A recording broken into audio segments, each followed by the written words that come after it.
దేవుని పరిశుద్ధ నామముకు మహిమ కలుగునుగాక. దేవుని బిడ్డలారా, మీరందరూ కూడా సురక్షితముగాను ఆరోగ్యముగాను ఉన్నారని నేను నమ్ముచున్నాను. నేటి దినాన దేవుడు నీకు నాకు ఏ వాగ్దానము ఇవ్వాలని ఆశపడుతున్నాడో లేఖన భాగములలో నుండి ఒకసారి పరిశీలించి చూడడానికి ప్రయత్నం చేద్దాం. భక్తుడు రాజును దావీదు గారు రాసినటువంటి కీర్తనలు 138వ కీర్తన 6వ చరణం. యెహోవా మహోన్నతుడైనను ఆయన దీనులను లక్ష్యపెట్టును. ఆయన దూరం నుండి గర్విష్ఠులను బాగుగా ఎరుగును. నేను ఆపదలో చిక్కుబడి ఉన్నను, నీవు నన్ను బ్రతికించదవు. నా శత్రువుల కోపము నుండి నన్ను రక్షించుటకై నీవు నీ చేయి చాపెదవు. నీ కుడి చెయ్యి నన్ను రక్షించును. యెహోవా నా పక్షమున కార్యము సఫలము చేయును. హృదయ బిడ్డలారా, రాజైనటువంటి దావీదు గారు పలుకుతున్నటువంటి మాట ఏంటి అంటే, మహోన్నతుడైనటువంటి దేవుడు అంటే భూమి ఆకాశములో పట్టజాలనటువంటి దేవుడైనటువంటి మన దేవుడు, ఆయన మహోన్నతుడైనటువంటి స్థితిలో ఉండి కూడా దీన స్థితిలో, దరిద్ర స్థితిలో, ఎవరి ప్రేమను నోచుకోలేనటువంటి ఒంటరి బ్రతుకును బ్రతుకుతున్నటువంటి మనుషులని లక్ష్య పెట్టేవాడంట.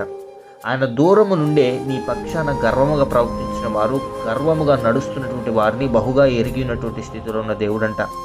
దావీదు గారు ఆపదలో చిక్కుబడి ఉన్నను, నీవు నన్ను బ్రతికించెదవు అన్నటువంటి మాట అంటున్నాడంటే, దావీదుని బ్రతికించినటువంటి దేవుడు, దావీదు గారిని పోషించినటువంటి దేవుడు, ఆపదలో నుంచి తప్పించిన దేవుడు నిన్ను తప్పించడా? దావీదు గారి శత్రువుల కోపము నుండి దావీదు గారిని రక్షించుటకై దేవుని కుడి చెయ్యి దావీదు గారికి తోడుగా ఉండి దావీదు గారి పక్షాన యెహోవా కార్యము సఫలం చేశాడంట. ఈ దినాన్ని వాక్యాన్ని వింటున్న ప్రియ సహోదరి సహోదరుడా, దేవుడు నీతో నాతో చాలా స్పష్టంగా మాట్లాడుతున్నాడు. శత్రువుల బారి నుండి దావీదు గారిని తప్పించిన దేవుడే నీ దేవుడు, నా దేవుడు. శత్రువుల బారి నుండి దావీదు గారిని తప్పించి ఉన్నత స్థితిలో నిలిపి భద్రపరిచి రాజు స్థానములో కూర్చుండబెట్టినటువంటి వాడే నీ దేవుడు, నా దేవుడు. ఆయన ఇంకా బ్రతికే ఉన్నాడు. ఆయన నీ పక్షమును ఒక కార్యము సఫలము చేయబోతున్నాడు. నీవు కోరుకున్న దానికంటే అత్యధికమైనటువంటి స్థితిలో నిన్ను నిలబెట్టబోతున్నాడు. ఈ వాక్యాన్ని వింటున్న ప్రియ సహోదరి సహోదరుడా, మనసారా దీన్ని స్వీకరించు, దీన్ని అర్థం చేసుకోవడానికి ప్రయత్నించి ఈ మాటలు దేవుడు నీ హృదయంలో నాటుతుంటుండగా అవి ఫలించి అభివృద్ధి చెంది ఉన్నత స్థితిలో ఉండలాగిన ప్రభువు నీకు సహాయము చేసి నడిపించి భద్రపరిచి కాపాడునుగాక. ఆమెన్.